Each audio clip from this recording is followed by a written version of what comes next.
చూస్ country delight, live better. ఇప్పుడే country delight app ని download చేసుకోండి. విజయనగరం జిల్లాలో దారుణం జరిగింది. భూమి కోసం తండ్రిని సొంత కొడుకు హత్య చేసి చంపేశాడు. పొలం విషయంలో తండ్రి కొడుకుల మధ్య కొన్నాళ్ళుగా గొడవ జరుగుతోంది. తండ్రి గుండెలపై గుణపంతో కొడుకు గుద్ది చంపాడు.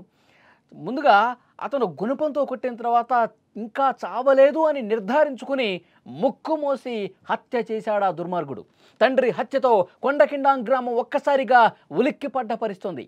నేటి సమాజంలో డబ్బు పిచ్చి, ఆస్తిపై ఆశ అసలు ఏమాత్రం కూడా చావట్ల. మనుషుల బుద్ధిని ఎంత దారుణంగా మార్చేస్తుందో మనకు అర్థమవుతుంది.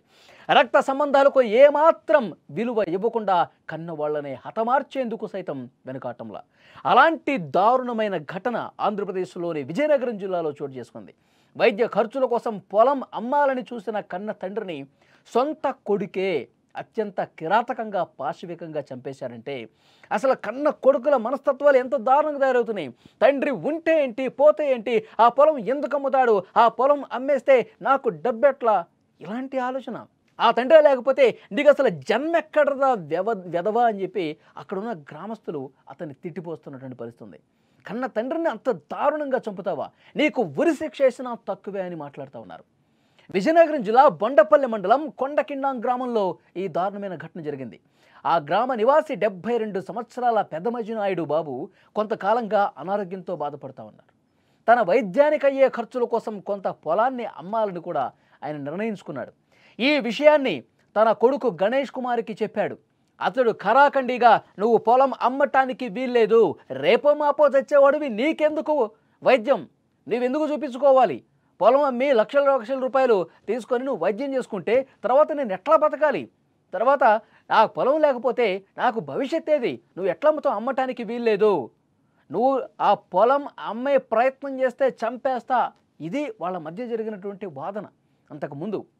కానీ ఈ భూమి తగాదానే చివరకు హత్య వరకు వెళుతుంది. మాటలతో కాదు, ఇక డైరెక్ట్గా చంపేస్తాడని చెప్పి ఆ తండ్రి పాపం అనుకోలే. పొలం అమ్మకం విషయంలో ఘర్షణ ఇంకా ముదిరి పెద్దదైపోయింది. చివరకు ఇంత దుర్మార్గానికి దారితీసినటువంటి పరిస్థితి. ఆస్తిపై మోజు, డబ్బుపై ఆశతో కళ్ళు మూసుకుపోయినటువంటి వాడు కొడుకు కాదు, అసలు ఒక పనికి మాలిన వెధవగా చెప్తా ఉన్నారు. ఆ గ్రామస్తులు చెప్తా ఉన్నారు, వీడు బతకొద్దు, సొంత తండ్రిని అట్లా చంపుతాడా, కేవలం డబ్బే కావాలా, ఇది మాట్లాడుతున్న తీరు. తండ్రి పెదమజ్జనాయుడు బాబుపై దాడికి పాల్పడి ఎంత దారుణం చేశారంటే కొడుకు చూపించిన క్రూరత్వం అక్కడ గ్రామస్తుల్ని భయభ్రాంతులకు గురి చేసింది. గణేష్ కుమార్ ఒక గుణపం తీసుకుని గుణపం వెనక భాగంతో తండ్రి గుండెలపై బలంగా గుద్దాడు, బలంగా కొట్టాడు. ఇంకా చావలేదు అని నిర్ధారించుకొని తీవ్ర గాయాలతో ఇక పూర్తిగా ఇక అయిపోయింది, నేను నా కొడుకు నన్ను చంపేస్తున్నాడని చెప్పి అరుస్తూ ఉన్నాడు. వద్దురా, ఇట్లా చేయకూడదురా, ప్లీజ్ వదిలేరా. ఇది ఆ కొడుకుని తండ్రి వేడుకుంటున్నట్టు తీరు. వదిలేడా, ఇంకేం చేశాడు తెలుసా, ఇంకా కొన ఊపిరితో ఉన్నాడు, ఇంకా చావలేదనుకుని ముక్కు మూసాడండి. ఎంత దుర్మార్గుడు చూడండి. తండ్రి ముక్కు మూసేసి శ్వాస ఆడకుండా చేసి చంపేశాడంటే ఇలాంటి కొడుకును ఏం చేయాలి చెప్పండి. కేవలం డబ్బే కావాలి, నాకు ఆస్తులే ముఖ్యం, నాకు తండ్రి వద్దు, తండ్రి ప్రేమ వద్దు, నాకు ఎవరు వద్దు, 2 రోజులు అయితే నువ్వు చచ్చిపోతావు కదా, ఎట్లా చచ్చిపోతావు, నీ వయసు అయిపోతుంది, ఇంకెందుకు నువ్వు బతకటం, ఆస్తులన్నీ అమ్మేసుకుని ఆ డబ్బులతో వైద్యం చేయించుకుంటే నువ్వేమైనా 100 ఏళ్ళు బతుకుతావా, 150 ఏళ్ళు బతుకుతావా, బతికితే మహా అంటే 2 సంవత్సరాలు బతుకుతావేమో, ఈ లక్షల రూపాయలు ఎందుకు నువ్వు ఈ విధంగా చేస్తున్నావు అని మాట్లాడాడంటే ఆ కొడుకు ఎంత దుర్మార్గమైనటువంటి ఆలోచన చేశాడు. ఇలాంటి కొడుకు ఉంటే ఏంటి, పోతే ఏంటి, అసలు తండ్రి కంటే ముందు తండ్రే ఒక ప్లాన్ చేసి కొడుకుని చంపేస్తే అయిపోయేది కదా అని మాట్లాడుతున్నారు. అంత అమాయకమైనటువంటి తండ్రిని, జబ్బుతో బాధపడుతున్నటువంటి తండ్రిని, ఆరోగ్యంతో సహకరించినటువంటి ఆ తండ్రిని, కనీసం 1 కిలోమీటర్ కూడా నడవలేని స్థితిలో ఉన్నటువంటి ఆ తండ్రిని చంపాలన్న ఆలోచన ఎందుకు వచ్చింది? ఇంత దుర్మార్గం, ఒక సైకోలాగా బంధాలన్నీ మర్చిపోయి వీడు పుట్టినప్పుడు వీడిని చదివించి పెంచి పెద్ద చేసి వీడికి ఒక మంచి భవిష్యత్తు ఉండాలని చెప్పి ఆలోచన చేసినటువంటి ఆ తండ్రిని లేకుండా చేయాలన్న ఆలోచన ఇంత దుర్మార్గం చూడండి. ఇలాంటి క్రిమినల్ మైండ్ సెట్స్ ఎక్కువైపోతున్నాయి. కేవలం డబ్బే, డబ్బు కావాలి, డబ్బు మీద ఆశ.